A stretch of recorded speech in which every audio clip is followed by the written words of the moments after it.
वैसे हम कहाँ जा रहे हैं? अस्पताल चलो। जी ठीक है। क्या अपनी नौकरी से खुश हो तुम? जी मैं बहुत खुश हूँ, पूछने के लिए शुक्रिया।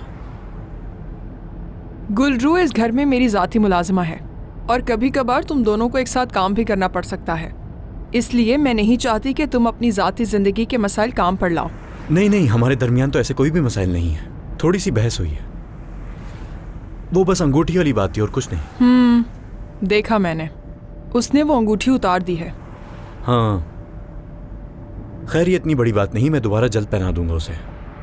अच्छा होगा। वैसे भी वो कहते हैं ना कि मंगनी को ज़्यादा देर नहीं रखना चाहिए, वरना उसकी अहमियत ख़त्म हो जाती है। इसीलिए अपनी मंगेतर का हाथ थामे रखो। तो तुम हॉस्पिटल से करीब वाले कैफे में बैठे हो, मेरा फोन तक नहीं उठा रहे हो तुम, ताकि मैं खुद मिल आऊं तुमसे।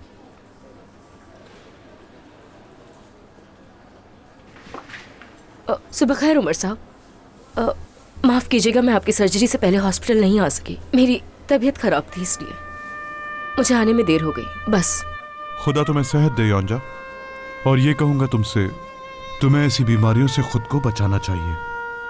उमर साहब, आपका कल रात के लिए बहुत बहुत शुक्रिया। जानती हूँ जो कुछ हुआ वो अच्छा नहीं हुआ, हाँ, लेकिन शुरुआत इससे भी ज्यादा बुरी थी। आपने आकर साथ दिया, शुक्रिया। हाँ, अरे आप आ गई, खुशामदीद। चलें आए, अंदर चलकर बैठते हैं।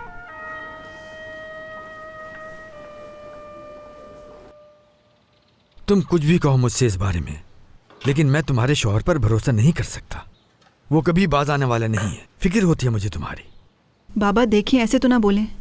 मैं तो सब कुछ भूल भी गई और उसने कसम खाई है कि वो दोबारा ऐसा नहीं करेगा। इस तरह बोल के आप मुझे शर्मिंदा कर रहे हैं। तुम शर्मिंदा क्यों हो रही हो? तुम्हारे शौहर को शर्मिंदा होना चाहिए, उसे शर्म आनी चाहिए। मर्द होकर उसने एक मजलूम औरत पर हाथ उठाया। बाबा बस करें अब तो। नहीं, बस नहीं करूंगा मैं। अब मैं उसकी कोई गलती बर्दाश्त नहीं करूंगा। वो दामाद है, उसको अपनी इज्जत का ख्याल खुद होना चाहिए। तुम भी ये बात समझो और अपने शौहर को भी ये बात समझाओ। वाह वाह वाह वाह वाह वाह वाह वाह, आज तो मैं बहुत खुशनसीब हूँ। ऐसे कितने अरसे बाद अपनी बीवी से किचन में मिलने आना चाहता था, मगर इत्तेफाक से मेरे बाबा भी मुझे यहीं पे मिल गए।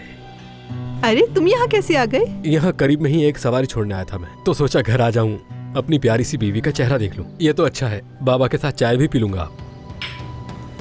मुझे एक काम याद आ गया है, शाम को मिलते हैं फिर। ठीक है बाबा, ख्याल रखिएगा अपना। हाँ, सारी बातें कर ली होंगी, अब इनको काम करना याद आ गया। हद होती है सच में। थोड़ा तमीज से बात करो, वो मेरे बाबा हैं। अपना हाथ पीछे करो। बाबा से भी कहती हो क्या तुम अपने कि जबान संभालें? मेरे शौहर हैं वो, इसलिए। कभी नहीं कहा होगा तुमने। पता नहीं किस बात की नफरत है, देखा तक नहीं मेरी तरफ। येनर, बाबा अंदर और बाहर एक जैसे हैं। जो तुम्हारे पीठ पीछे कहते हैं वही तुम्हारे मुंह पे कहते हैं। तुम भी तो वही करके दिखाते हो जैसा वो सोचते हैं। माशाल्लाह माशाल्लाह मसूदा साहिबा, तुम्हारे बाबा ने तुम्हें अच्छी तरह भड़का दिया है। अब उन्हीं की जबान बोल रही हो मेरे सामने। फजूल बातें बंद करो और कुछ खाने को दो जल्दी से मुझे। तुम्हारा दिमाग भर गया है तो मुझे थोड़ा सा पेट भी भरने दो। अरे अरे येनर, क्या कर रहे हो? बंद करो इसको जल्दी से। बाहर जाके खा लेना कुछ। हालिद ने देख लिया तो गुस्से होंगी। वाह भाई, अपने शौहर को कह रही हो कि बाहर से कुछ खा लेना।